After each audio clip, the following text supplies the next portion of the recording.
अज असां वॾे तइदाद में असांजूं माऊं भेनरूं, असांजा ॿार बुज़ुर्ग, गुलनि जहिड़ा मैसूं ॿारा, अॼु असांजो सभ खां वॾो ॾींहुं दुर्गा माता जे अष्टमी जे राति तव्हां सभिनी खे माता रानी जूं लख लख वाधायूं।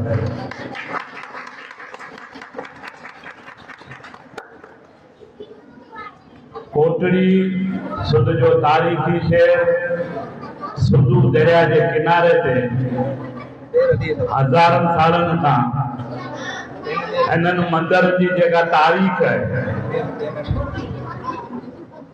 हनुमान पंख मुखी मंदिर कोटड़ी, माता जो मंदिर, शिव शंकर मंदिर, सुध जा कदीमी ऐं पुराना मंदिर सुध जे इन तारीख़ी शहर में अॼु जॾहिं असां हिन मंदिर जो दर्शन कयो, विज़िट कयो, सच पुछो, मूंखे इन ॻाल्हि जी ॾाढी ख़ुशी आहे त असांजे सनातन धर्म जूं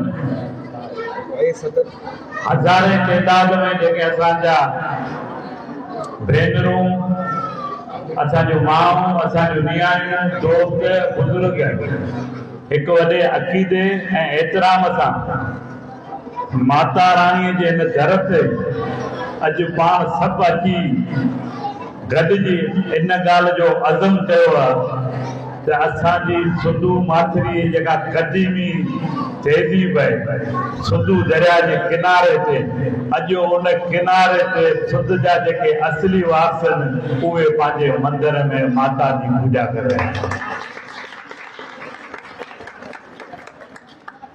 अचण में काफ़ी लेट थी वई आहे, ॿिया कुझु प्रोग्राम आहे, उनजी तव्हां सभिनी खां मोज़रत। वरी को मौक़ो मिलंदो त हिन माता जे मंदिर में, देवी जे मंदिर में तव्हां सभिनी सां हिकु दफ़ो वरी गॾिजी हिन ख़ुशियुनि में शरीक थिबो। ऐं सम्झां थो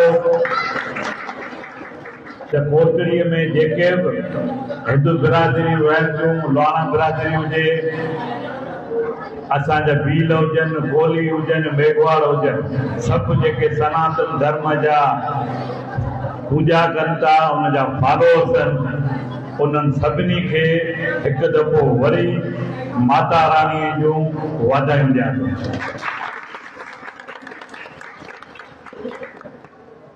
मूंखे अॼोके ॾींहुं हवाले सां जिते माता जा मंदिर आहिनि, देवीअ जा मंदिर आहिनि, उते वॾा वॾा तारीख़ी प्रोग्राम थियनि था, काफ़ी ॿिए हंधनि था दावतूं हुयूं, पर मूंखे मुंहिंजो भाई जो चवां, महेंद्र कुमार अॼु बि हफ़्तो 15 ॾींहं इन ॻाल्हि जी दावत ॾिनी त तव्हांखे अॼोको ॾींहं ते लाज़मी अचणो। रस्ते में जॾहिं कराची अचां पियो त मूंखे इन ॻाल्हि जो वीचार हो त माता रानी जो लाज़मी हुकुम थींदो ऐं दर्शन थींदा। अॼु मूंखे ख़ुशी आहे त माता जे दर ते अॼु दर्शन थिया लाभा सके। अॼु मूंसां काफ़ी असांजा नौजवान, उनजी मंडली चेयरमैन ताराचंद, सदर हरीश कुमार ऐं नायब सदर महेंद्र कुमार ऐं असांजा भगत साहब, जिन पहिरीं काफ़ी मधुर आवाज़ में अव्हांखे माता रानी जो सत्संग ॿुधाए आनंद ॾिनो हूंदो। ऐं हिननि डॉक्टर साहबनि सां, विनोदारनि सां काफ़ी टाइम खां वठी इन्हनि जा शब्द, इन्हनि जा पंहिंजा भॼन ॿुधंदा आहियूं। सच पुछो त हिननि जी पंहिंजे धर्म लाइ, पंहिंजे कम्यूनिटीअ लाइ वॾे वॾी शेवा आहे। पाकिस्तान पीपल्स पार्टी हमेशह अखिलतन सां गॾु रही है, गॾु रहंदी। शहीद राणी मोहतरमा बेनज़ीर भुट्टो साहब खां वठी चेयरमैन बिलावल भुट्टो ज़रदारी ताईं प्रेसिडेंट जनाब आसिफ अली ज़रदारी साहब सभिनी जो असांखे ख़ासि हिदायतूं आहिनि त असीं अकेलतनि सां पंहिंजी बिरादरीअ सां वञूं, उनजे दुख में गॾु हुजूं, सुख में गॾु हुजूं। हिन मंदर पहुचण ते मूंखे पंहिंजे दोस्तनि मंदर जे डेवलपमेंट जे हवाले सां विज़िट कराई ऐं हिकिड़ियूं सजेशन ॾिनियूं। आउं अॼु हिन माता जे दर ते इन ॻाल्हि जो ऐलान थो कयां त हिन मंदर जूं जेके ज़रूरतूं आहिनि उहे माता राणीअ जे हुकुम सां पाकिस्तान पीपल्स पार्टी जेको मंज़ूर आहिनि उन ते हिन मंदर जी डेवलपमेंट जा जेके कम से सभु सिंध हुकूमत अकेले वारा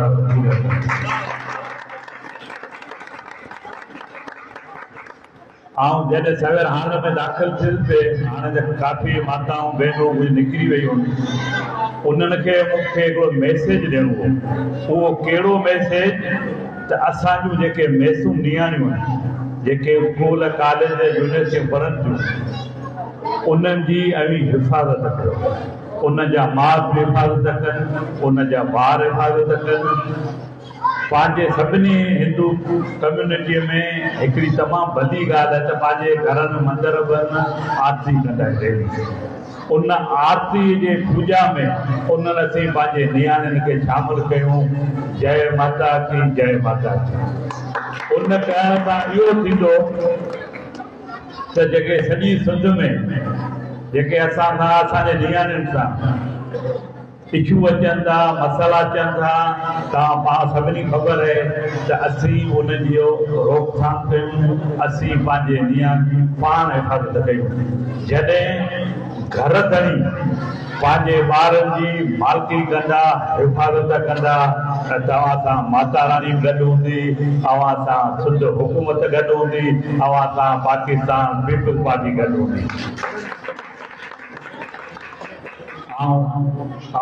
जेके नियाणी जा छोकिरा असांजा अज़ीज़ आहिनि, स्पेशली नियाणी जा जेके माउ पीउ हिते वेठा आहिनि उन्हनि खे मुंहिंजी निमाणी वेनिती आहे त वधि में वधि पंहिंजे नियाणियुनि खे तइलीम ॾियो। मुल्क जे अंदरि, मुल्क खां ॿाहिरि जंहिंखे जहिड़ी सहूलियत आहे। आउं सम्झां थो हिन दौर में वॾे में वॾो जेको ज़ेवर आहे ऐं जेको ॾाजो आहे उहो आहे तइलीम। जॾहिं हुन तइलीम सां हुन नियाणीअ खे पंहिंजे मंज़िल ते पहुचाईंदा हू जॾहिं पंहिंजे नियाणीअ जा ॿ घर हूंदा, हिकिड़ो माइटनि जो घरु, ॿियो सुवारनि जो घरु। जॾहिं माइटनि जे घर नियाणी हूंदी आहे उहा शहज़ादी हूंदी, उनखे को उल्को कोन हूंदो आहे, कंहिं ॻाल्हि जो टेंशन कोन हूंदो आहे। उनजा माउ पीउ उनजी फैमिली उन सां गॾु हूंदा। नियाणी जॾहिं ॿिए ज़िंदगी जो सफ़र शुरू करे थी, जॾहिं शादी करे सुवारनि वञे थी, उते नियाणीअ खे हिकिड़ो नओं सफ़र शुरू करे थी, हिकिड़ा नवां चैलेंज ज़िंदगी अचनि था। पर उहा नियाणी जेकॾहिं पढ़ियल हूंदी, पंहिंजे पेरनि ते बीठल हूंदी, उनजा माइट सपोर्टर हूंदा, आउं सम्झां थो उन नियाणीअ खे पंहिंजे सुवारनि में जॾहिं पहुचंदी त उनखे का तकलीफ़ कान पवंदी। उहा ईअं ई सम्झंदी त आउं हिकु ॿिए घर में आहियां, उते बि मुंहिंजो ससु सहुरो उहे माउ पीउ जहिड़ा आहिनि, उनजी बि थोरी इज़त कजे।